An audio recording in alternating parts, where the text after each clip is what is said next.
Kumusta mga brad? Marami nga pong tao dito sa atin ang hanggang ngayon undecided pa rin sa pagbili ng motor or pagpili ng motor. Kahit sabihin nga po nating napakadami ng motor or napakadami naman ng motor dito sa atin, kung wala naman sa Pilipinas yung motor na napupusuan nila, wala din. Yes po, may mga tao nga pong ganun na yung mga motor na gusto nila wala sa Pilipinas. Malas, 'di ba? Yung tipong may pera ka na, may pambili ka na. Kaso lang yung motor naman na gusto mo, nandun pa sa ibang bansa. Kaya kahit motor na motor ka na, tiis-tiis na lang muna.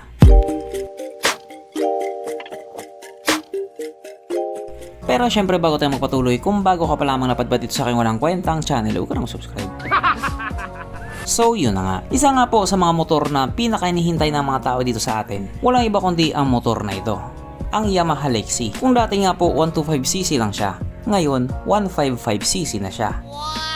Para nga po doon sa mga hindi nakakalam, ang motor na ito ay matagal na pong nag-i-exist. Pero syempre, hindi sa Pilipinas, sa ibang bansa. At ang pinakamaswerteng bansa nga po na yon, wala iba kundi ang Indonesia. Isa nga po ang bansang Indonesia sa palaging nauuna pagdating sa mga bagong labas na motor. Alam nyo kung bakit? Kasi nga, yung factory ng motor nandun talaga mismo sa kanila. At ang malupit pa doon, yung presyo ng motor sa kanila kung ikumpara dito sa Pilipinas, mas mura. Dito kasi sa atin, mamamahalan ka na, magmumura ka pa. Nung nilabas nga po sa Indonesia ang Yamaha Lexie 155, marami na naman ang na-excite. Umaasa kasi sila na baka sa pagkakataon na ito, ilabas na rin or dalhin na rin nila sa Pilipinas. Kahit yung 125cc man lang daw sana. Kaso lang mukhang tikom pa ang bibig ni Yamaha Philippines. Mukhang wala pa talaga silang plano. Pero ito ang malupit, sapagkat yung Yamaha Lexie 155 nilabas na. Yes po, nilabas na sa Vietnam. Wala naman ang bago dun. Kaya bukod nga po sa bansang Indonesia, maswerte din talaga ang bansang Vietnam. Isa din sila sa palaging nauuna. Lipat na kayo tayo dun. Sa paglabas nga po ng Yamaha Lexie 155 doon sa Vietnam, marami din talaga ang natuwa. Bukod kasi sa available na sa kanila yung Yamaha Lexie 155, mas maraming kulay yung pagpipilian nila kung ikukumpara doon sa Indonesia. Sabi pa nga ng ilang Indonesian doon sa comment section, bakit daw mas maganda yung mga kulay na nilabas sa Vietnam kaysa sa kanila? Pabor-pabor daw talaga. At kung mapapansin nga din po natin, isa po ang Vietnam sa may napakadaming kulay ng motor na pagpipilian. Katulad na nito sa Pilipinas, yung Honda Winner X. Kaunti lang yung kulay na pagpipilian mo. Doon sa Vietnam, ang dami mong pagpipiliang kulay. Tapos, ang gaganda pa. Kaya, maswerte talaga sila.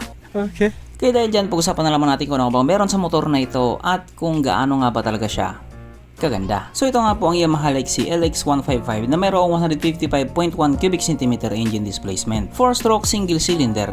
Single overhead cam with 4 valves. Powered by blower technology ng ibig nga pong sabihin malakas na makina at the same time matipid pa din sa gasolina. Fuel injected at syempre ito po ay naka-liquid cooled.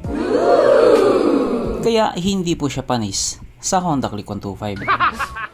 Ang kanyang operation ratio 11.6:1. Pagdating naman po sa kanyang power, ito po ay merong 15.1 horsepower, 8,000 RPM, 14.2 Nm of torque at 6,500 RPM. At ayon nga po sa mga taong nakagamit sa motor na ito daw po ay kahit tumakbo sa bilis ng 110 km/h. Pero kapag yan dinala sa Pilipinas, panigurado aabot ng 140 kph yan. Aba syempre, ibang usapan na kapag Pinoy na nakasampa.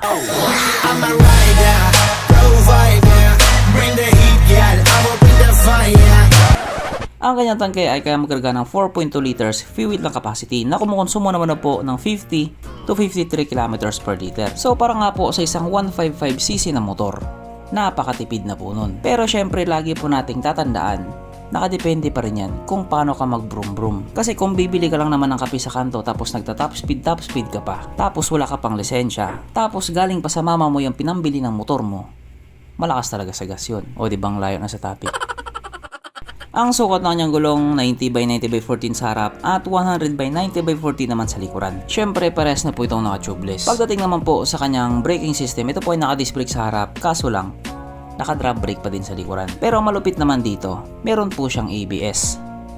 Yung sa harapan lang. Ang kanyang seat height ay mitaas sa 770mm at 135mm naman ang kanyang ground clearance. At ang motor nga po na ito ay may kabuuang bigat na 118 kg. So sa hanay nga po ng 155cc scooter ni Yamaha, ito na yung pinakamagaan. Siguro isa sa mga dahilan kung bakit magaan siya, sabi kasi nila, Yamaha Lexi is the new sexy. It makes sense naman, di ba? Mapunta na po tayo sa iba pa niya mga features. So ang ilaw nga po sa motor na ito, naka-LED tapos bulb type naman yung kanyang mga signal lights. So kahit nga po bagong latest ang motor na ito, hindi pa rin nila ginawang LED yung kanyang mga signal lights. At speaking of ilaw nga po, yung headlight niya, kakaiba din talaga. May dating din talaga. At unlike nga po sa ibang motor na yung signal light nakausli, sa kanya hindi. Kaya kapag natumba siya, mababasag lang, hindi mababali. Ganon pa din.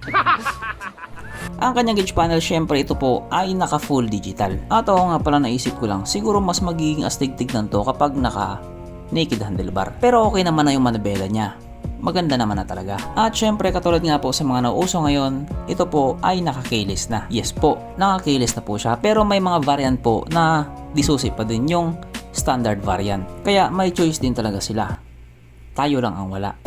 At ako nga pala present pa din sa motor na ito yung sinasabi nga po ng mga tao na pinakawalang kwentang features na naimbento nila. Ang kanyang Y-Connect na wala naman daw talagang connect. Dapat yan, tinanggal na lang yan eh. Ito ang importante sapagkat present nga din po sa motor na ito ang kanyang USB charging port na para kahit saan ka nga po magpunta, hindi ka na mangangamba na baka malubat yung cellphone mo kasi nga manonood ka pa ng Pornhub.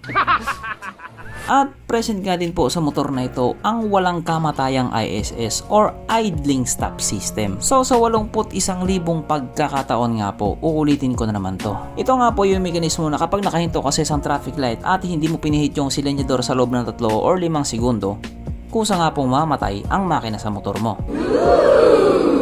At pihitin mo lamang din siya pabalik, kusa na rin siya nga andar. Kaso naman po dahil ito ay bagong labas na motor, wala na po siyang kickstart na siya nga pong palaging hinahanap ng mga taong walang pambili. Pero dito, may pambili ka man o wala, hahanapin mo talaga to. Sapagkat nandito na nga po tayo sa exciting na part, ang kanyang mga suspension. So sa harapang bahagi nga po ito ay ginamitan ng telescopic fork. At sa likuran naman ito po ay gumagamit ng single shock absorber na ayon nga po sa mga taong nakagamit sa motor na ito, maganda ang bounce.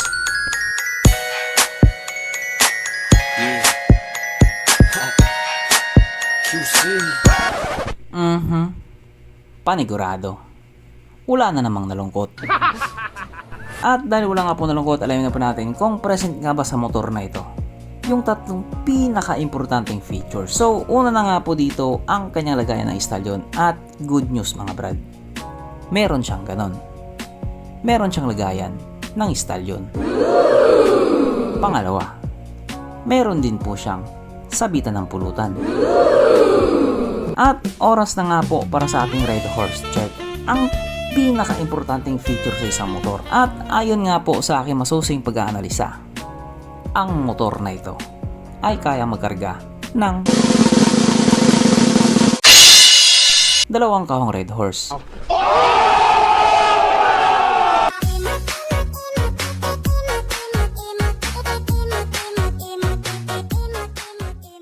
So therefore ang motor na ito ay talagang highly recommended. At regarding naman po sa presyo niya doon sa bansang Vietnam, ito po ay nagkakalaga ng 48,900,000 Vietnamese dong. Na kung i-convert nga po natin into Philippine peso, ito po ay papatak ng 113,000 pesos. Samantalang yung presyo naman niya sa Indonesia nagkakalaga ng 30,200,000 Indonesian rupiah. Na kung i-convert nga po natin into Philippine peso, ito po ay papatak ng 108,000 pesos. So hindi rin po talaga nagkakalayo yung mga presyo nila. Sa madaling salita, mura talaga yung motor sa kanila. Ambot na lang pag nakarating yan sa Pilipinas. Magkano kaya? Ano sa tingin mo Brad? Magkano kaya magiging presyo niyan kapag nakarating sa Pilipinas? Baka magkamot ulo si mama niyan. So hanggang dito na lang muna mga Brad. Kung may gusto kong sabihin or gustong idagdag doon sa mga sinabi ko, mag-comment ka na lang sa baba. Okay, bye.